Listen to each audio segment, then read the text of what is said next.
Chris, and you're watching Austin Underground. I'm Jeremy, and you are also watching Austin Underground.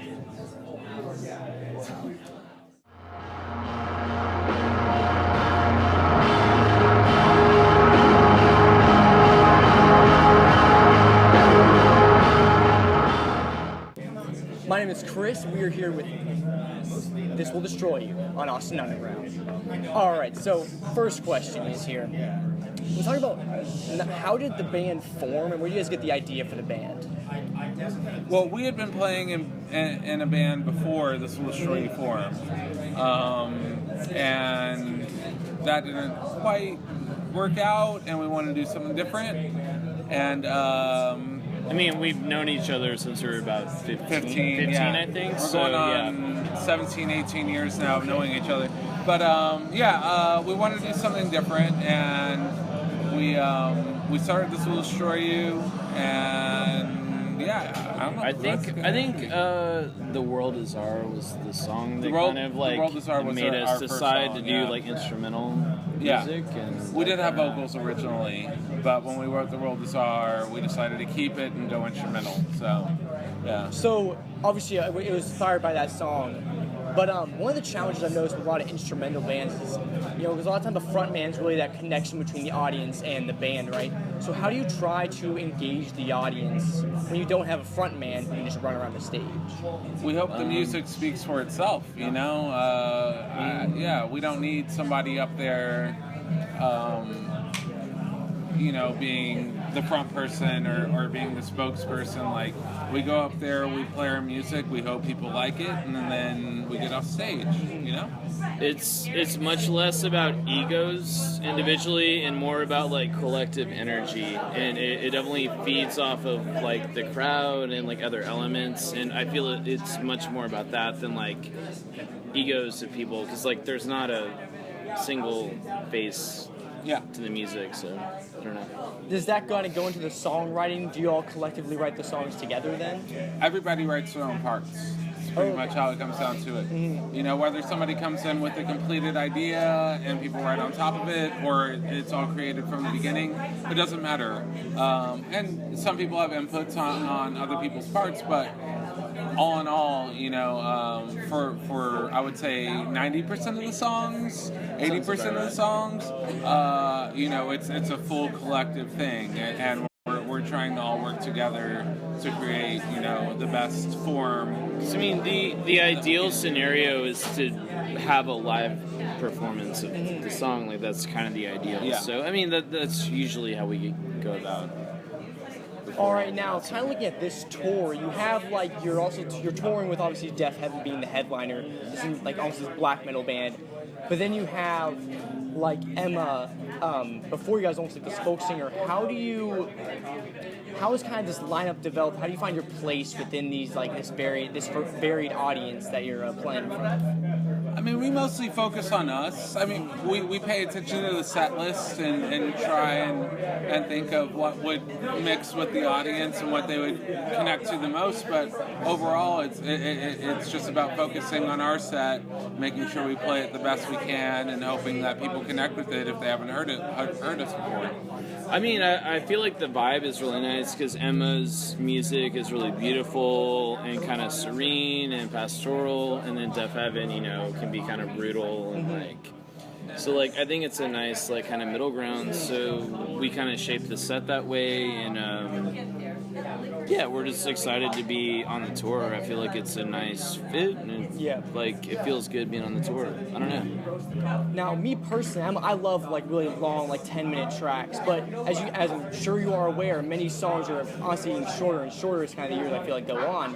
So when you're approaching a 12-minute song, how do you make sure to keep it engaging while also and putting variety throughout the track and keeping holding an audience for 10 minutes? We don't think about the time limit. It's a feel. As soon as if we're writing something and we're in a groove and we're like, we'll play it as long as it feels right, and okay, now this is getting a little old. Let's try and change it up. You know, Chris is brilliant with textures. He can, for example, like the opening of Mighty Rio Grande is what, 5-6 minutes, something like that. And you know, Chris will come in and do amazing textual work to keep it interesting, to keep it, you know, from being super monotonous. And I don't know. I think we're not super conscious about it, just like I said, because we're trying to focus on writing the songs as we film. But you know, if there is somebody that feels that it might be going on a little too long, try and change it up a little bit, and then if we all feel like it's going on too long, new part being written, you know, Sure. like transitioning into something new. Yeah. All right, then. Looking at kind of in the future, obviously it's been a couple of years since you guys put out your last record. I believe it was 2014 was the last album you put out. Correct. Yeah. So it's almost been 3 years.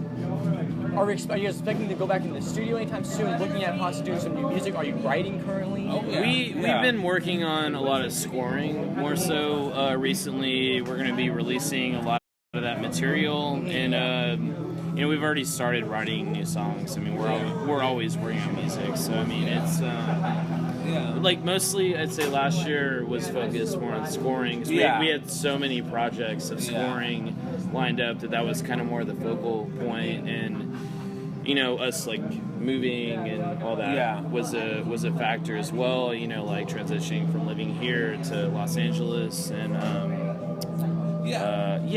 I don't know. I mean, you know, we both, I think, individually started writing for the next record. It's just like, I think in the next like few months it'll start to like kind of come into fruition. Once the tour ends. Within the next year, we'll have 2 scores released and then another full band album. So I mean, or you know, depending on how the labels want to spread it out, but you know, we already have 2 albums ready to go that is just me and Chris score work, and then now that we have our new members, you know, kind of set in, we'll be working on the next like full band album over the summer, and hopefully get it out by fall at the latest spring of next year. Can you talk a little about that score work? I know we're obviously here for This Will Destroy You, but can you talk a little about that and how that differs from the full-length like band album? Well, I mean, this is our band, and like it is This Will Destroy You, and we're super proud of like the score work we've done, and I don't see a separation with the band. I mean, of course, it is me and Jeremy doing it individually, but like it sounds like the band. It is the band, and like we have really exciting things coming up that we're really excited about, like a restaurant score, like all kinds of stuff, like and the people that we've been working with score wise, you know, they in a sense direct us, they tell us what they want, but we're still able at this point to make it our own, you know, so that we're really excited to get that out there and have people hear what we've been doing on the All side. right, thank you guys so much for talking to me. Is there anything else you guys want to add about anything at all? Fuck Donald Trump. Fuck Donald Trump. Fuck Trump. That's it. All right, thank you guys again so much. Hope you guys have a great night. Cheers, man. Thank you so much. All right, thank you.